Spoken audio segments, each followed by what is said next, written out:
Olá, ouvintes do canal da Apoio. Eu sou a Beth e este é mais um programa da série Sem Segredos. O tema de hoje é a arte de saber se comunicar. A convidada de hoje é a senhora Hermínia Brandão, jornalista, editora do Jornal da Terceira Idade, grande amiga minha. Trabalhou como repórter de economia e política nos seguintes grandes veículos da imprensa brasileira: Cidade de Santos, Jornal da Tarde, Folha de São Paulo, Estadão, Jornal Globo e a revista Veja. Atuou como freelance na TV Globo e em várias revistas do grupo Abril. Desde julho de 1994, estuda as questões do envelhecimento. Durante 4 anos e meio, de 1997 a 2001, manteve a coluna Guia da Terceira Idade, no extinto Jornal Diário Popular.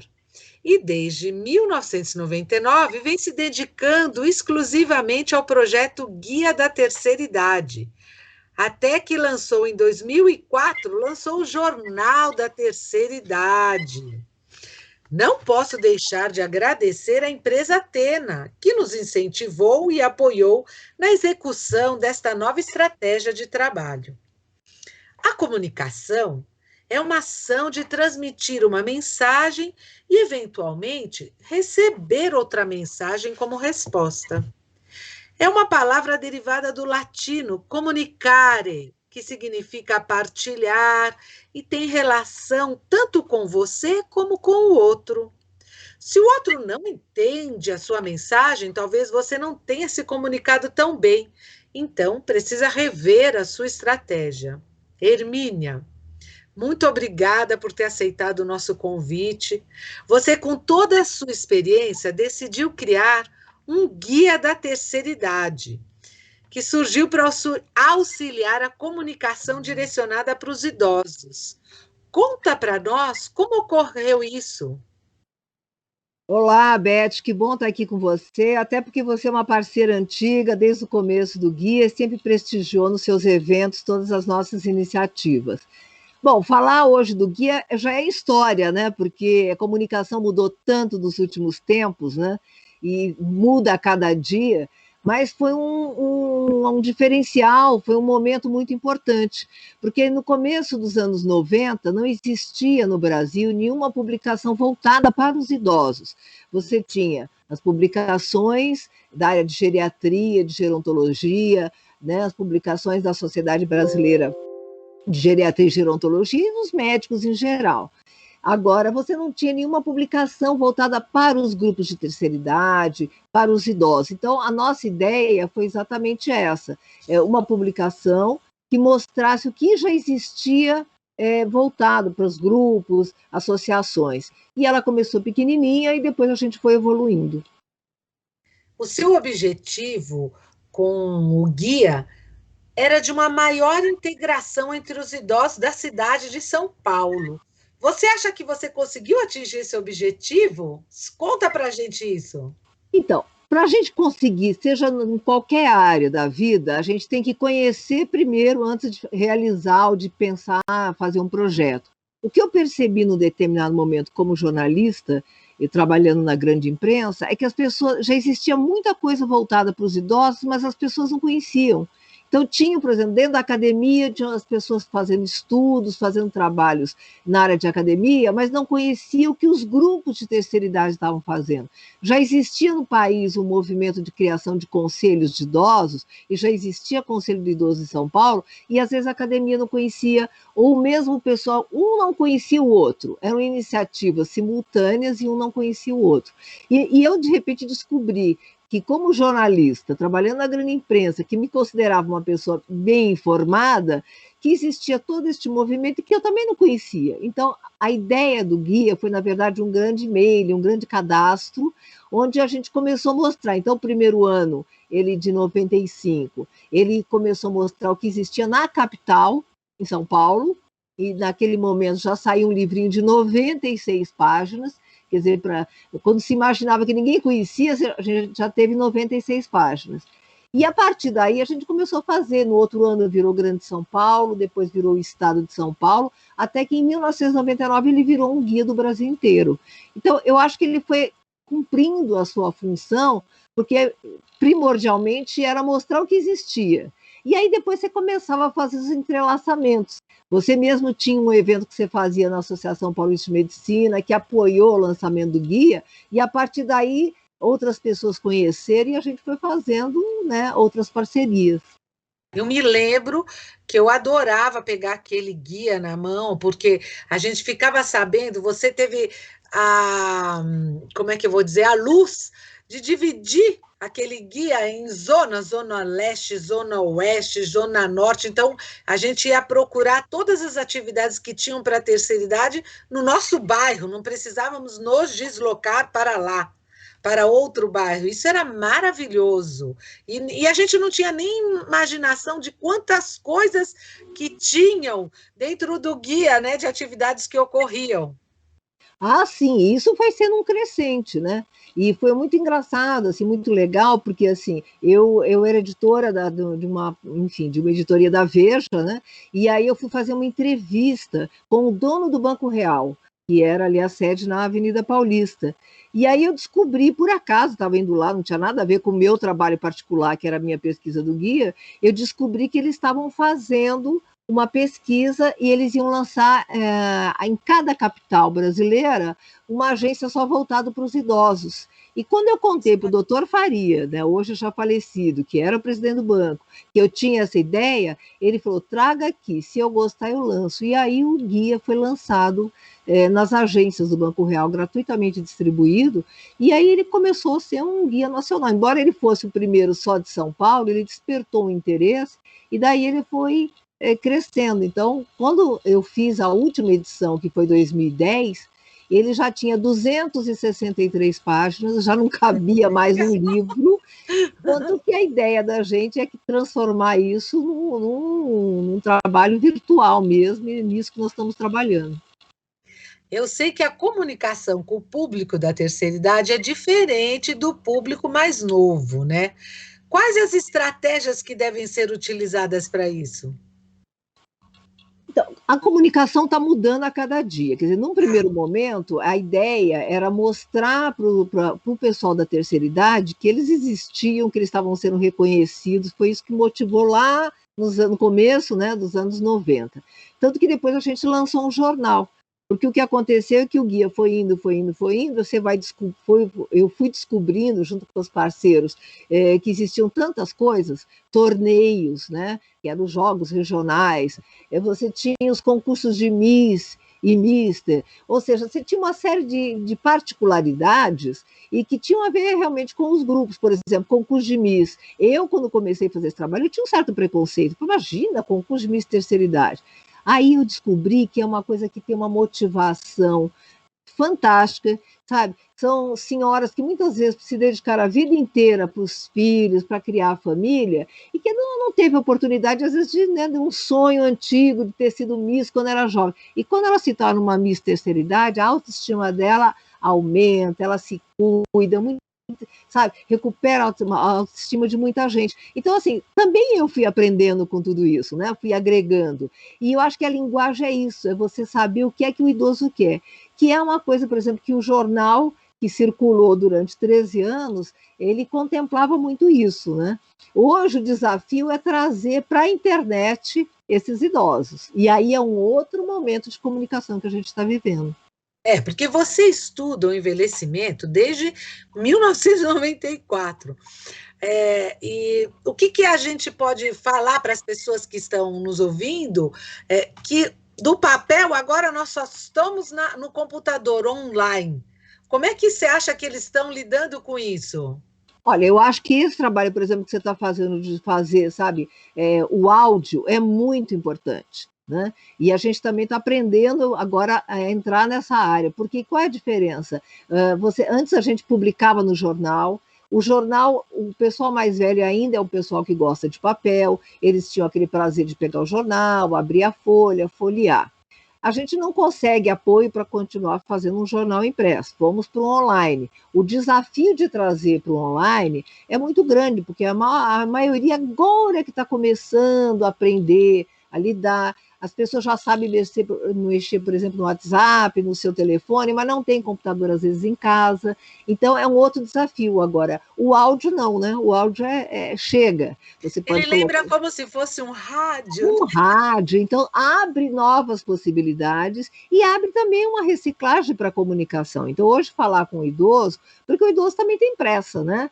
O idoso tem isso, ele tem pressa, ele gostava de pegar o jornal para ler. Como ele não tem um jornal para ler, e depender de ligar a máquina para abrir, às vezes para ele não é tão imediato. Agora, de repente, escutar via WhatsApp, ou via um outro veículo, para ele é legal. Então, a gente também que trabalha com comunicação está aprendendo essa nova linguagem para falar com o idoso. Nossa, e como? Porque quando me falaram, olha, Beth, nós vamos fazer podcast, eu me arrepiei inteira. Eu falei, Jesus, o que é isso? E agora, hoje, a gente senta e conversa. Por isso que eu falei, é como se fosse um rádio, a gente liga e fica escutando o que as pessoas estão conversando. É muito interessante isso. Mas tem que mandar, assim, enviar para o idoso, apresentar para o idoso, e também tem que ser interativo.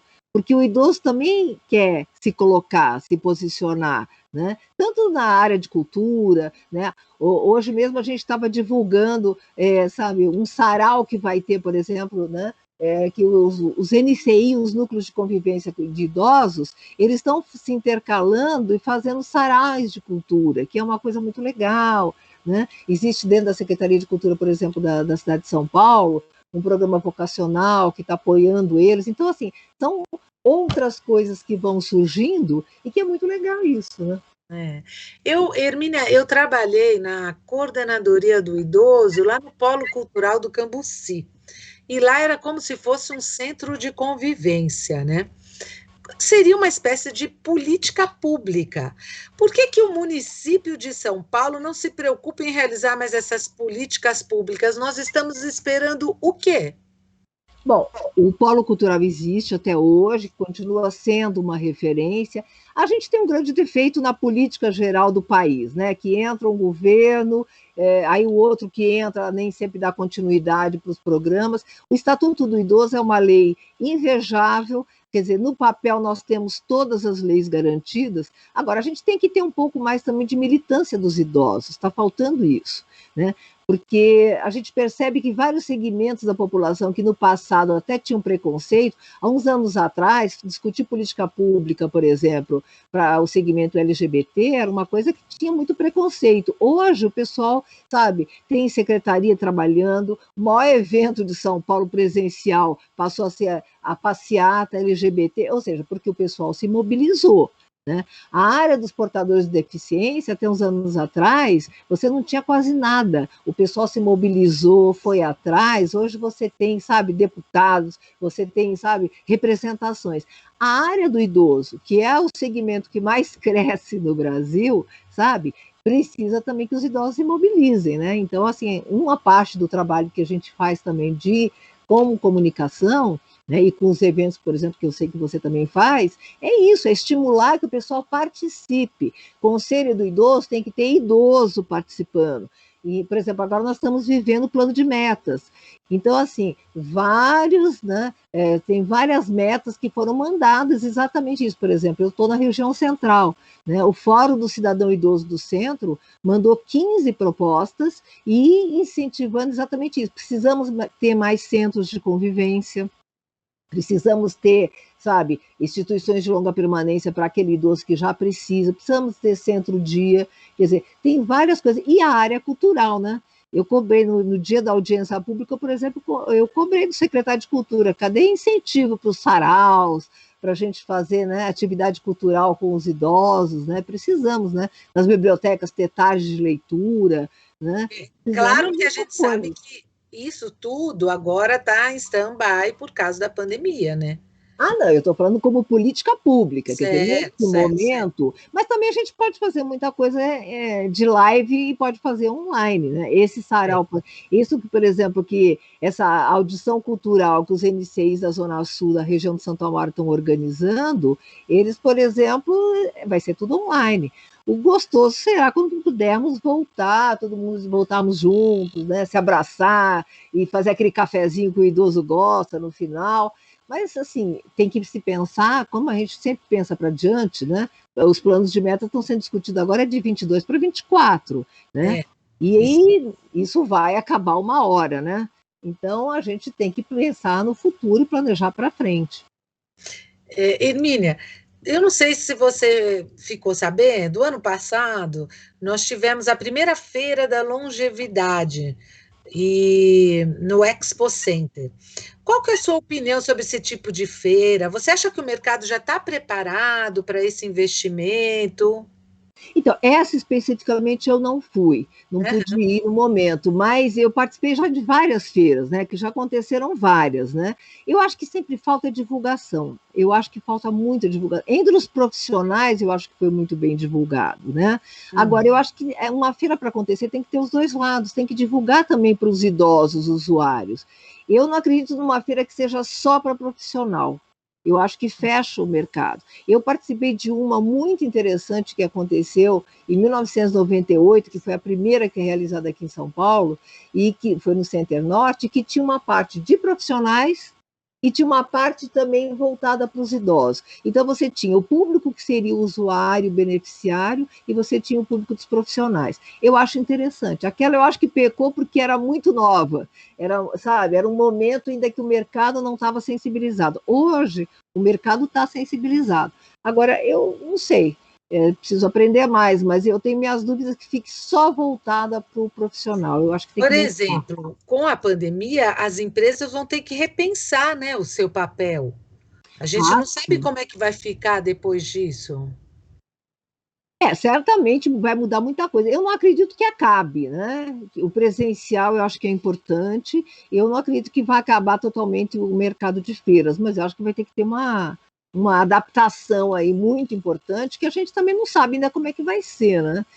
O pessoal de turismo está muito preocupado com isso, a BAV fazendo seminários, discutindo, quer dizer, de uma maneira geral, as pessoas não sabem ainda como é que vai ser, né, essa mudança. Mesmo na Europa, que agora já começa a abrir, as feiras estão todas adiadas, então a gente nem tem esse modelo ainda. Como é que eles fizeram lá fora, né, depois que passaram pela pandemia? Nada foi feito ainda. É um aprendizado, né? Eu acho que vai ser um divisor de águas assim em muita coisa, não só na comunicação, nas feiras, na abordagem das pessoas, né? E por outro lado, a gente também tem isso, quer dizer, não a palavra assim que foi positivo, não, acho que nada dessa pandemia foi positiva, mas que acelerou a entrada dos idosos também no virtual, isso aconteceu. Muita gente que tinha preconceito, falava, ah, não, não quero saber disso, não vou entrar, teve que entrar, porque era a maneira de se comunicar com os amigos, com a família, né? Com os colegas de centro de convivência. Então, assim, isso também mudou bastante. É. A gente está na boca da abertura de termos vacinado a maioria dos idosos. E a perspectiva agora, como fica? Na verdade é o seguinte, o calendário terminaria mais ou menos até o final de agosto, quando a segunda dose, né, vai ser dada para praticamente o pessoal que tomou de 63, 64 que está tomando a primeira dose em maio, começo de maio, vai terminar no máximo até agosto. Agora, a gente está tendo um problema também de muita gente que não está indo tomar a segunda dose. Então, assim, tem que trabalhar os idosos no sentido de que tem que tomar a segunda dose, tem que trabalhar os idosos de que a vacina é importante, não tem jeito, né? Não é uma questão partidária, não é desse ou desse partido, desse ou daquele político, é uma questão científica, né? Agora, a gente está tendo realmente assim, uma série de preconceitos, algumas religiões, algumas orientações. Eu acho que nesse momento tem que se seguir a ciência, né? Independente de qualquer coisa. Concordo com você plenamente. Agora, pelo calendário, até no máximo final de agosto, todos os idosos estarão vacinados. Então, a gente poderia pensar que, a partir do Natal, poderia se começar no final de ano a se pensar em algumas coisas. Aí aglomerar não vai dar, né? Juntar todo mundo como era antigamente vai demorar muito, mas o pessoal de turismo está começando a pensar que a partir de novembro você possa pensar em algumas iniciativas a partir já do verão, digamos, teremos um verão melhor, né? A partir de dezembro. Se Deus quiser, né? É a esperança de todo mundo agora, e que se possa também os mais jovens avançar na vacinação dos mais jovens, né? Eu fico preocupada com meu filho, por exemplo, né? Quantos anos tem seu filho? Aquele menino que você conhecia, contei a tua idade. Ele está com 35 já, né? Então, assim, e é esperançoso, por exemplo, ele me acompanhou quando eu fui tomar a primeira dose, eu estou com 65, ele me acompanhou na primeira dose, e saiu dilatadinho. No dia que eu fui na UBS, só tinha eu. Era um final de tarde do terceiro dia da minha faixa de idade e a UBS reclamando que estava cheio de vacina, o pessoal não estava indo se vacinar. E ele, nossa, e eu doido para me vacinar. Nossa, então, mas será que as pessoas não estão indo se vacinar para tomar a segunda dose? Por quê? Porque esqueceram, porque acham que já estão imunizadas? O que será que está acontecendo? Infelizmente, a gente tem muita contra-informação, né? Tem gente importante aí falando para não vacinar, tem gente importante dando mau exemplo, né? Então, assim, isso também contribui, né? A gente não pode ter, por exemplo, políticos, artistas, pessoas importantes dando mau exemplo, né? E nós estamos tendo. Então, a gente tem que reforçar, explicar que é a ciência que vale, explicar que, sabe, neste momento é a única esperança que a gente tem de voltar ao normal, é todo mundo tomar essa vacina, não tem outra opção neste momento. Então, agora, é um trabalho que tem que ser feito dia a dia, viu? Porque eu conheço muita gente que está dizendo que não vai se vacinar. Aqui no meu prédio mesmo, tem um funcionário do prédio que diz que ele não vai se vacinar porque a igreja falou que não é para se vacinar. Então, temos que trabalhar isso. Temos que trabalhar. Eu queria que você contasse para os ouvintes algum fato marcante que aconteceu com você que você queira compartilhar com a gente. Nessa trajetória do guia e do jornal, olha, eu tenho algumas coisas muito legais que aconteceram em função desse trabalho que me emocionam até hoje. Teve uns jogos, por exemplo, os regionais dos idosos, que eu fiz uma capa de um senhor de 82 anos que tinha ganho naquela época na natação, isso há uns 10, 15 anos atrás. Então ele foi capa do jornal, por exemplo, e uma semana depois ele me mandou uma carta, né? O pessoal ainda escrevia muito carta, né? E aí ele mandou uma carta dizendo o seguinte, que quando ele era criança, ele competia em natação na cidade dele, Marília, e que ele tinha uma turma, e que ele nunca mais tinha visto aquela turma, tinha 50 anos, e por causa do jornal, porque o jornal era distribuído por uma rede de farmácia em todo o estado, e por causa de alguém daquela turma que pegou o jornal e viu ele na capa, por exemplo, localizou ele, então ele estava conseguindo remontar toda uma turma de quando ele era jovem. Isso olha que bacana! E teve um que me deixou muito emocionada até hoje, quando eu lembro. Um dia no escritório entrou um senhor e falou o seguinte, eu queria 2.000 jornais, quanto custa? Eu falei, olha, o jornal é distribuído gratuitamente, a gente não vende. Mas para que o senhor quer 2.000 jornais? Eu fiquei até preocupada, claro, um número de político, alguma coisa. Era até um ano eleitoral, eu já achei que era algum assessor de político querendo o jornal. Ele falou, não, sabe o que é? A minha esposa saiu da cidade dela, no interior aqui de São Paulo, uma cidade muito pequenininha, quando ela tinha 15 anos, ela foi expulsa da cidade porque ela engravidou. E isso, na época, numa cidadezinha do interior pequena, era um absurdo. Só que ela está na capa do seu jornal porque ela foi eleita a Miss Terceira Idade de São Paulo, a Miss Melhor Idade, que era um concurso que se fazia. E ela nunca mais tinha voltado na cidade. Então, ela queria voltar na cidade, capa do jornal. Claro, eu dei o jornal. Então, até hoje eu me emociono com isso, porque eu dei os 2.000 exemplares e ele depois contou que eles chegaram na cidade distribuindo o jornal. É bacana, né? É uma coisa que assim, em algum momento você contribuiu para a qualidade de vida, para o resgate da história de alguém. Marcou na vida de alguém, né? Positivo, de uma maneira bem positiva. Isso é Mas você sabe que nós fizemos 3 concursos de poesia durante 6 anos. Uhum. Então, participava gente do Brasil inteiro, e as pessoas, assim, a gente escolhia 30, né, tinha um corpo de jurados, escolhíamos 30 poesias, quer dizer, o critério não era nada literário, era um critério de emoção mesmo, as mais bonitas, e depois a gente fazia uma festa, e cada um ganhava 100 exemplares. Então, para uma pessoa que escreveu poesia de gaveta a vida inteira, de repente, assim, ela tem uma poesia publicada numa coletânea de um jornal de circulação estadual, numa festa grande que a gente convidava, fazia um show sempre com algum artista. Então, foram histórias legais, né, que a gente conseguiu somar nesses. São 18 anos de jornal, e no dia 4 de junho, o Guia faz 25 anos. Olha que legal. Ele já não foi publicado mais em papel desde 2010, mas a gente pretende retomar um trabalho virtual. Estamos correndo atrás. A pandemia, né, atrapalhou um pouquinho, porque a gente não está podendo sair, ficar visitando o patrocinador, mas uma hora ele vai voltar. Se Deus quiser. Olha, eu te agradeço muito por esse bate-papo. Eu espero que esse conteúdo possa ajudar as pessoas. E que, se você aí que está nos assistindo ainda não está inscrito no canal do Apoio, procure acessar já o site apoiosaudebemestar.com.br e saiba mais sobre as nossas ações. Muito obrigada, Hermínia. Eu que te agradeço, e quero convidar também, se você permitir, que o pessoal acesse o Jornal da Terceira Idade, Claro. www.jornal3idade.com.br, o 3 é em número. A gente atualiza o jornal todos os dias, né? As ações de apoio também estão sempre lá, parceira. E que todo mundo se cuide, se guarde, máscara, lava a mão, e que a gente possa se encontrar para um abraço em breve. Obrigada. Eu espero também. Obrigada.